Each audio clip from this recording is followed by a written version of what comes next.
तो भगवान ने ध्यान किया और पूतना नहीं मानी और पूतना ने भगवान को उठा लिया। पूतना ने अपने स्तनों में भगवान को लगाया तो पहले भगवान ने उसके प्राणों को नहीं पिया। पहले क्या पिया? पहले भगवान ने उसके जहर को पान किया। उसके बाद दुग्ध पान करने के पश्चात भगवान ने पूतना के प्राणों का हरण करने लगे। अब तो पूतना भगी और भग करके चिल्लाने लगी, मुंचताम मुंचताम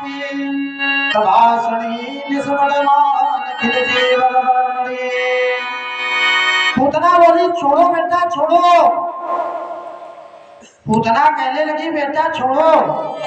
भगवान कहने लगे कि देखो मौसी, पहले तो हम किसी को पकड़ते नहीं है और जब किसी को पकड़ लेते हैं तो छोड़ने की जिम्मेदारी नहीं है। परमात्मा यही करते हैं कि पहले भगवान किसी को दर्शन नहीं देते हैं और जब दर्शन देते हैं तो अपने में समाहित कर लेते हैं। अब पूतना के प्राणों का हरण किया और प्राणों का हरण करने के बाद पूतना ने 6 कोस के पेड़ों को ध्वस्त कर दिया। जहां पर गिरी वहां के 6 कोस के पेड़ सब ध्वस्त हो गए। इतनी बड़ी पूतना थी, 6 कोस की। अब तो उधर से नंद बाबा चले और नंद बाबा से वसुदेव जी ने कहा था कि जल्दी से जाओ और तुम्हारे यहाँ पर एक बालक का जन्म हुआ है और बालक का जन्म है, वहां पर उत्पात हो रहा होगा। और जैसे ही नंद बाबा गोकुल में पहुंचे तो उन्होंने देखा, इधर मैया दौड़ी और पूतना के पास पहुंची तो पूतना के पेट के ऊपर भगवान खेल रहे थे। क्या कर रहे थे? खेल रहे थे। पूतना को देख करके मैया डर गई और सारे ग्वाल वालों से पूछा कि पूतना कैसे मरी, किसने मारा पूतना को? तो एक ग्वाल बोला कि हमें लगता हमारे लाला को लेकर के दौड़ी होगी तो ये ठोकर खा के गिर पड़ी। तो दूसरा ग्वाल बोला ऐसा नहीं है, अगर ऐसा होता तो मुंह के बल गिरती, अगर ऐसा होता तो मुंह के बल गिरती। तो दूसरे ने कहा चलो ठीक है, जैसे भी गिरी पूतना का मरणांत हो गया, पूतना मर गई। अब तो लाला को उठाया गोद में और मैया घर लेकर के पहुंची। लाला को सबसे पहले मैया ने मन में विचार किया कि इसने सब का स्पर्श किया है तो सबसे पहले लाला को गाय के गोबर के द्वारा स्नान करवाया।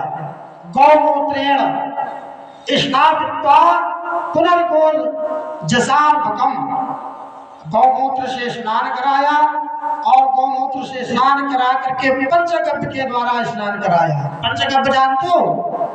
पंचगव्य किसको कहते हैं परीक्षित जी? गाय का दूध, गाय का दही और गाय का गोबर, गाय का घी और गाय का मूत्र, ये सब को मिला करके पंचगव्य बनाया जाता है। इसी से लाला का स्नान कराया। इधर नंद बाबा पहुंचे और देखा कि रोड में पूतना पड़ी हुई है, 6 कोस के वृक्ष सब ध्वस्त हो गए हैं। पूतना को देख करके बाबा समझ गए कि वसुदेव बहुत बड़े ज्योतिषी हैं। जब हम वहां से चले थे तो वसुदेव जी ने कहा था कि वहां पर उत्पात हो रहा है, अर्थात वसुदेव जी बहुत बड़े ज्योतिषी हैं। मन में विचार किया, ग्वाल वालों से ये बात बता रहे थे। ग्वालों ने कहा अरे बाबा ये तो छोड़ो, अब इसका क्या होना चाहिए ये बताओ। तो नंद बाबा ने कहा अपने अपने घर से कुल्हाड़ी लाओ और फरसा लाओ और इसके धड़ को काटो। तो किसी ने हाथ को काटा। भाई 6 कोस का बहुत बड़ा शरीर होता है, 6 कोस का मतलब कितना हुआ है? 6 कोस बहुत होता है। तो सब धड़ काट करके उनको एकत्रित किया गया और जो वृक्ष टूट गए थे, जो वृक्ष ध्वस्त हो गए थे, उनको एकत्रित करके उसके ऊपर उस पूतना के शरीर को रखा गया। शरीर को रखने के पश्चात जब उसमें अग्नि लगाई गई तो उससे सुगंध उत्पन्न हुई। सुगंध, अच्छा किसी के शव को जलाया जाए तो क्या सुगंध उत्पन्न होगी? नहीं उत्पन्न होगी। शव कभी जलता है तो सुगंध नहीं आती है। परंतु सूत जी महाराज से परीक्षित जी ने प्रश्न किया कि महाराज आप कह रहे हो सुगंध उत्पन्न हुई है, सुगंध कैसे उत्पन्न हुई? किसी के शरीर से कहीं सुगंध उत्पन्न होती है? तो सूत जी महाराज परीक्षित जी से कहते कि परीक्षित, जिसको परमात्मा स्पर्श कर लेते हैं, जिसको परमात्मा स्पर्श कर लेते हैं, उसके शरीर से सुगंध आने लगती है। और यही हुआ, पूतना ने भगवान का स्पर्श किया, उस स्पर्श के द्वारा ये सुगंध उत्पन्न हुई। और इधर नंद भवन में उत्सव हो रहा है। एक दिन लाला ने करवट ले लिया, लाला ने करवट लिया, और जैसे ही करवट लिया तो मैया ने करवट लेने का बुलाया नाई, और नाई को बुलवा करके गुलौआ दिलवा दिया। और माताओं ने आकर के बधाई गीत गाया और सुंदर सुंदर बधाइयों के साथ नृत्य गायन किया। अब तो इधर हमारे प्रभु सो रहे थे, तो जब माताएं बहनें आ गई तो माताओं बहनों ने कहा निकालो ढोलक और बस शुरू किया जाए कार्यक्रम। जैसे ही सुना तो मैया ने कहा चुप रहो, मेरा लाला सो रहा है, और अगर ज्यादा तेज बोलोगे तो लाला जग जाएगा। हाँ, लाला जग जाएगा। तो माताओं ने कहा ऐसा है कि लाला को बाहर सुला दो, लाला को बाहर शयन करा दो, एक छकड़े के नीचे। छकड़ा आप लोग समझते हैं, आपके यहाँ तो होगा, गाड़ी बैल है ना, गाड़ी बैल को कहते हैं छकड़ा।